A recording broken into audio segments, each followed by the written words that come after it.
Hi friends, I'm Karuna and you're watching Patient Education series on cancer. The growth of cancer curtails the growth of life. That's why cancer continues to be one of the deadliest diseases. Cancer can happen to anyone, anywhere. But one of the recent concerns in the field of cancer is the increasing number of women who are being diagnosed with cancer.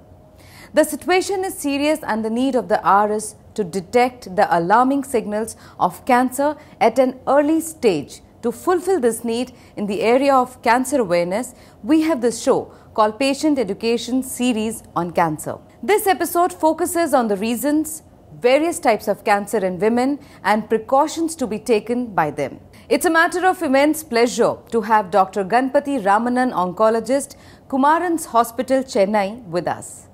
Let's welcome him. Hello doctor, welcome to the show. Doctor, though cancer can hit anyone at any stage of life, but there are types of cancer which develops only in females. So please tell our viewers, which are the most common cancers in women?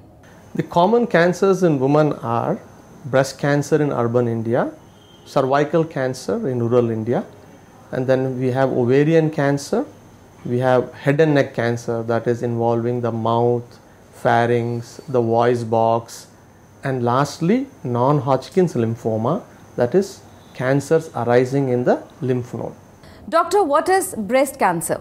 Well, cancer arising in the breast is called as breast cancer. And this, like I mentioned, is one of the commonest cancer or the common cancer in urban women in India, and also slowly increasing in its incidence every decade. How many women get diagnosed with breast cancer every year? Well, if you look at the statistics, we have to tell per 100,000 women, that is per 1 lakh, the incidence in our country is 20 to 25 women per 100,000 population. That would be the incidence of breast cancer in our country, particularly in South India. Doctor, is it possible for men also to develop breast cancer?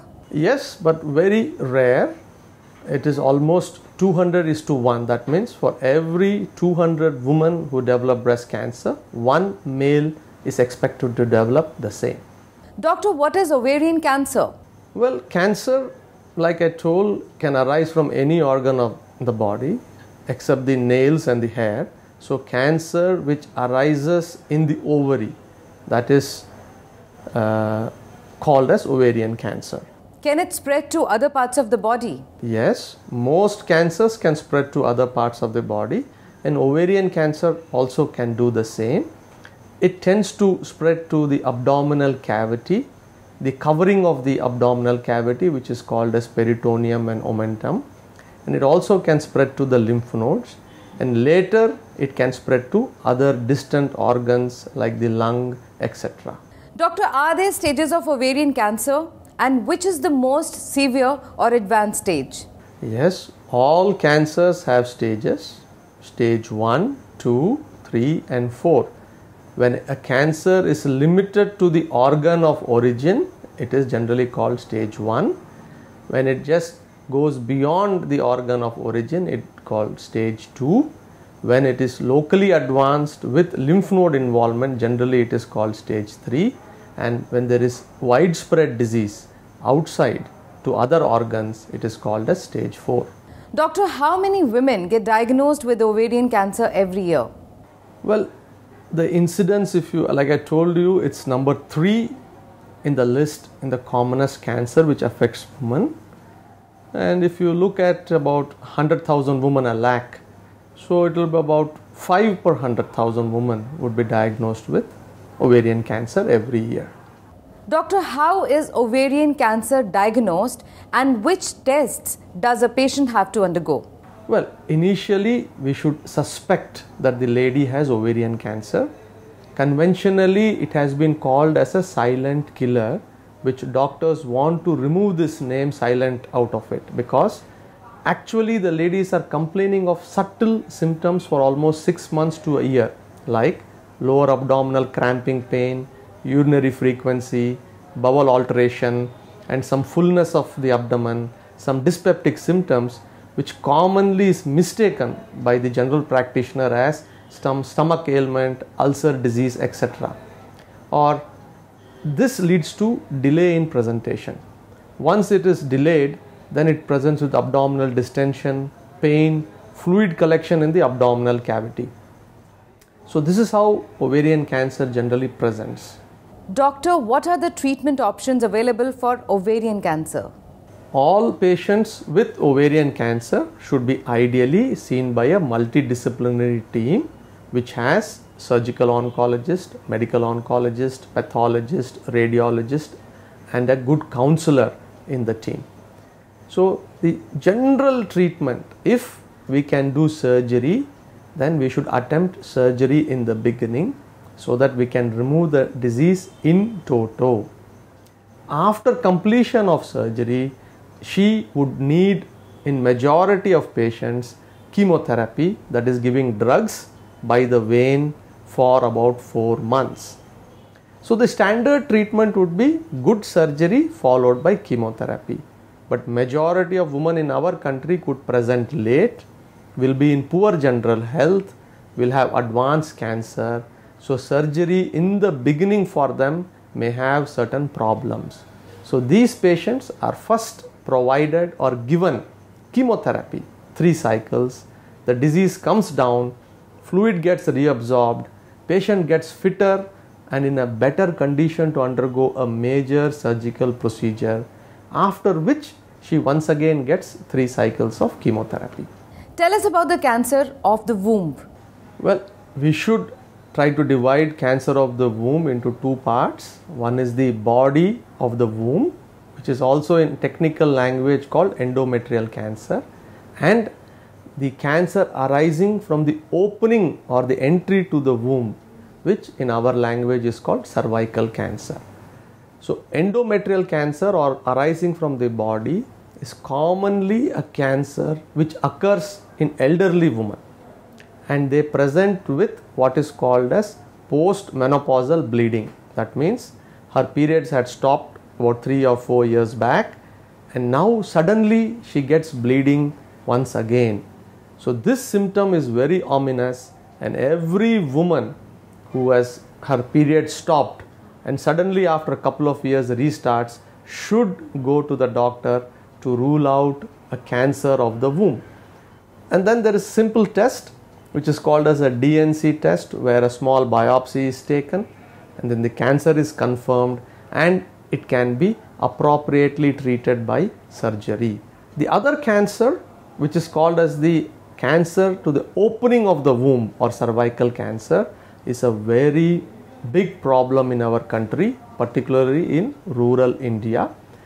And this presents with abnormal discharge, there can be abnormal bleeding, there can be back pain, there can be postcoital bleeding, and any such abnormality should prompt the patient to go to the doctor.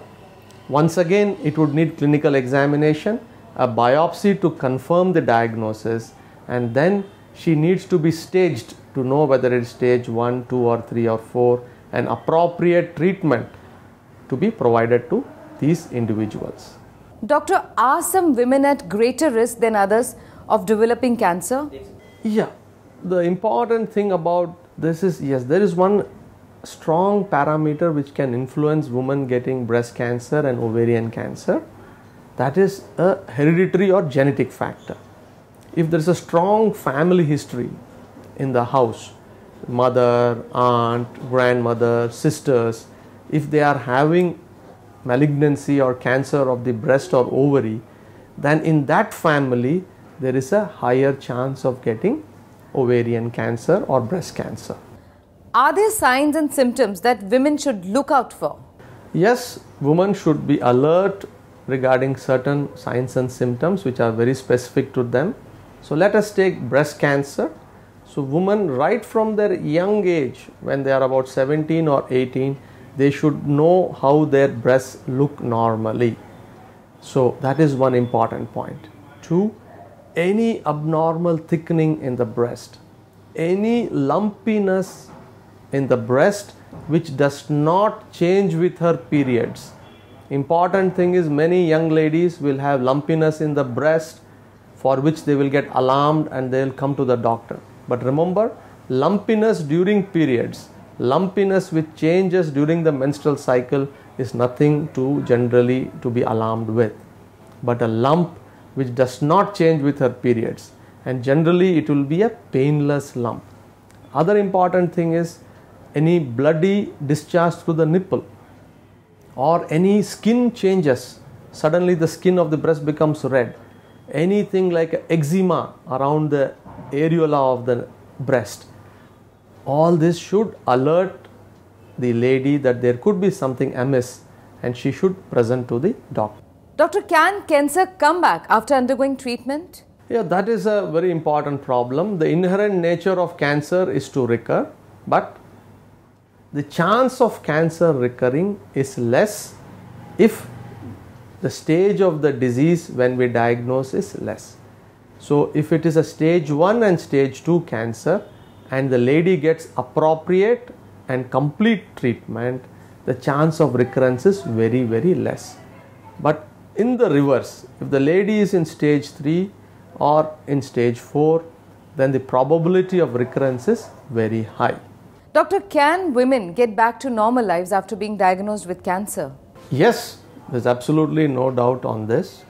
Majority of the women after treatment and after their convalescence period can definitely get back to their normal life, and we have examples in everyday life and even at all levels, right from politicians to actors, sportsperson. We have examples at all levels. Doctor, thank you so much for your insights. Today we discussed about cancer in women, but our next episode will make rapid strides to discover other categories of cancer. So keep watching Patient Education series on cancer. Now it's time to sign off, but I would like to say that take precautions and say no to cancer. Do take very good care of yourself, क्योंकि हमें आपकी फिक्र है.